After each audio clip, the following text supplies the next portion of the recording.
प्रभाकर मिश्रा, हम ना पक्ष करते हैं ना विपक्ष करते हैं, निष्पक्ष तौर पर विश्लेषण करते हैं। मैं आपके पास आ रही हूं, 10 से 15 दिन हो गए हैं मेरे मुद्दों पर बात करते करते, लेकिन देखिए कोई असर नहीं है। नेता जो चाहते थे वही हो रहा है। चाहे दिल्ली का एग्जाम्पल ले लीजिए, राजस्थान का ले लीजिए, उत्तर प्रदेश का ले लीजिए, मध्य प्रदेश का ले लीजिए, और ताजा उदाहरण तो महाराष्ट्र का है ही आपके सामने।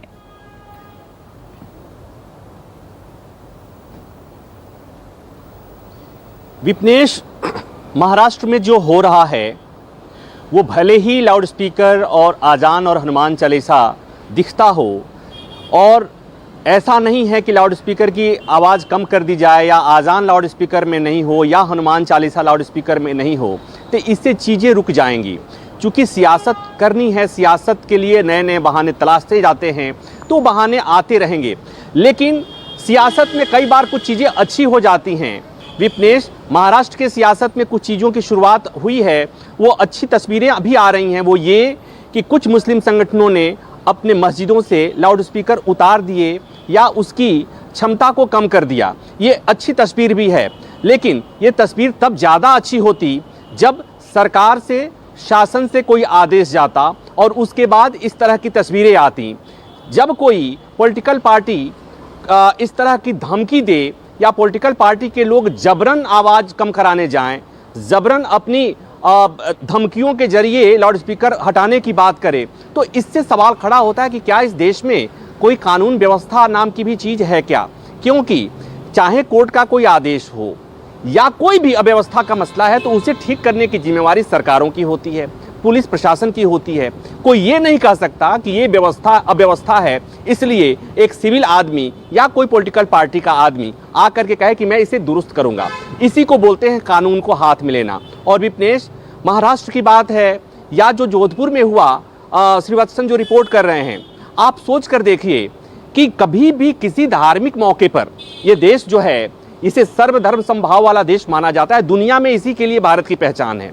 और वहाँ पर जब रामनवमी के मौके पर या ईद के मौके पर या कभी हनुमान जयंती के मौके पर अगर हमेशा शांति व्यवस्था बिगड़ जाए या इस बात की चिंता हो कि शांति व्यवस्था बिगड़ जाएगी, तो अपने आप में बहुत सारे सवाल खड़ा होते हैं। और विपनेश, जैसा हम बात कर रहे थे, पहले भी बात करते रहे हैं कि ऐसे ही मौक़ों पर अदालतों की ज़रूरत होती है।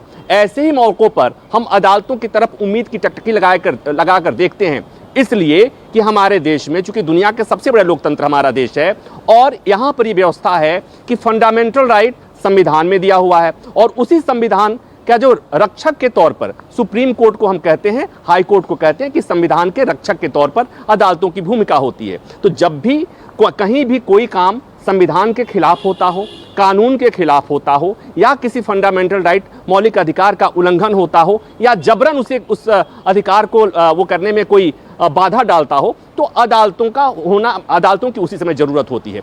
कई बार ऐसा होता है कि हमारे फंडामेंटल राइट का उल्लंघन होता है, हम अदालत जाते हैं या मेरे लिए कोई और जाता है। लेकिन कई बार स्थिति ये भी होती है कि अगर हम नहीं जा पाते तो अदालतों की जिम्मेवारी होती है कि ऐसे ही मौक़ों पर अदालतें आंख बंद करके नहीं बैठी रह सकती। इस देश में इतिहास है, इस देश में परंपरा रही है कि सुप्रीम कोर्ट के जजेज, हाई कोर्ट के जजेज सुमोटो स्वतः संज्ञान लेते हैं किसी मामले पर। ये अच्छी बात है, संतोष वाली बात है कि महाराष्ट्र में इतना तनाव के बाद अभी तक उस तरह की कोई हिंसा की खबर नहीं आई। लेकिन जिस तरह की स्थिति सड़कों पर हुई है, जिस तरह से पॉलिटिकल पार्टी के कार्यकर्ता आमने सामने हुए हैं, और जिस तरह से लोगों ने भय में आकर, दबाव में आकर, हिंसा के भय में आकर लाउडस्पीकर उतारा है या कम किया है, उसके साउंड को कम किया है, ये अपने आप में चीज़ें बताती हैं कि सावधानी हटेगी और दुर्घटना घटेगी। ठीक उसी तरह से जैसे जोधपुर में घट गई, ठीक उसी तरह से जैसे पंजाब के पटियाला में घट गई, ठीक उसी तरह से जैसे दिल्ली की जहांगीरपुरी में घट गई।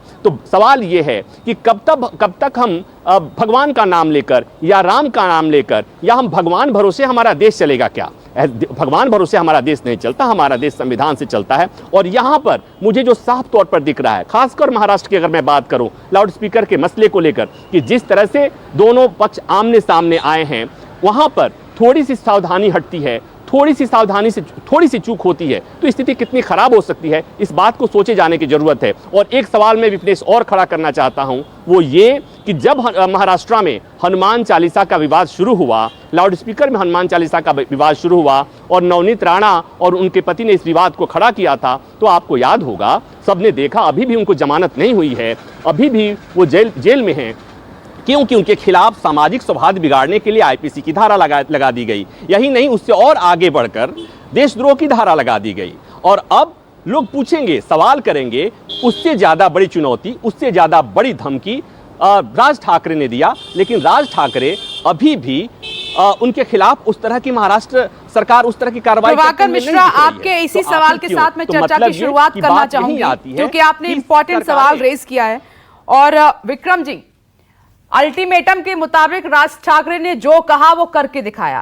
कांदीवली की बात करें, नवी मुंबई की बात करें, अन्य शहरों की बात करें, अजान हुई तो दूसरी तरफ जोर जोर से हनुमान चालीसा का पाठ लाउड स्पीकर पर किया गया।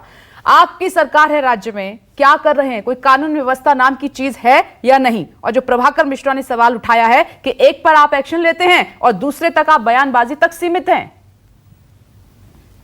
देखिए विपनेश जी, प्रभाकर जी ने सही कहा है कि ये सब सियासत के लिए सब कर रहे हैं।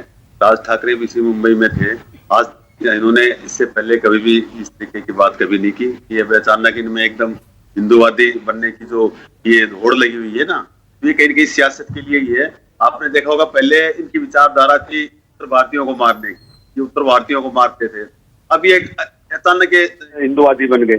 पहले योगी आदित्यनाथ जी की उनकी बुराई करते थे, अब ये उनकी तारीफ करते हैं। वो लाउड स्पीकर लगवाने के लिए जिद कर रहे हैं। तो ये जो है, ये सारा सियासत का खेल है और कुछ नहीं है। महाराष्ट्र में कानून का राज है, पुलिस सक्षम है, पुलिस अपना काम कर रही है, पुलिस ने पूरी अपने कानून व्यवस्था को पूरे बना के रखा है, कहीं पे कोई चीज नहीं होने, गड़बड़ नहीं होने दी जा रही।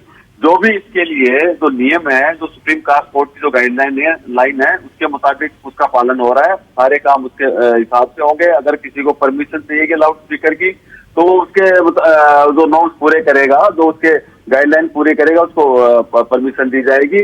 इसके अलावा गैर कानूनी कुछ नहीं चलेगा। जो भी इस तरीके के गैर कानून वो चलाएगा, उस पर कार्रवाई होगी। नहीं, राज ठाकरे को आप कहाँ रोक पा रहे हैं? चलिए, बाहर आने से मनाही है, लेकिन अभी आपने उनका ट्वीट पढ़ा, मैं पढ़ के बता देती हूँ। वो कहते हैं कि बाल ठाकरे होते तो अब तक लाउड स्पीकर उतर जाते। बीजेपी ने यह कहा है कि उद्धव कभी बाला साहेब नहीं बन सकते। समझ रहे इस बात को आप? हाँ, देखिए ये इनको एक चीज है, ये सरकार बना नहीं पाए। वो तो अब इनके पास एक यही रास्ता है कि भाई इस तरीके से बस अनाम शनाम बोलो। और बाला साहब ठाकरे का ये हवाला दे रहे हैं। बाला साहब ठाकरे ने ये भी तो कहा था भाई, अगर कोई हिंदू भी गलत काम करता है तो उनको भी मेरे पास लाओ, मसले का हल निकालेंगे। और देखिए, बाला साहब ठाकरे का ये तरीका नहीं था जैसे वो कर रहे हैं। नमस्कार, मैं हूं मानक गुप्ता। अगर आपको हमारा ये वीडियो पसंद आया हो तो इसे लाइक और शेयर जरूर करें। और हां, हमें सब्सक्राइब और फॉलो करना ना भूलें, ताकि आप देश और दुनिया की कोई खबर मिस ना करें। तो जुड़े रहिए हमारे साथ और देखते रहिए न्यूज़ 24।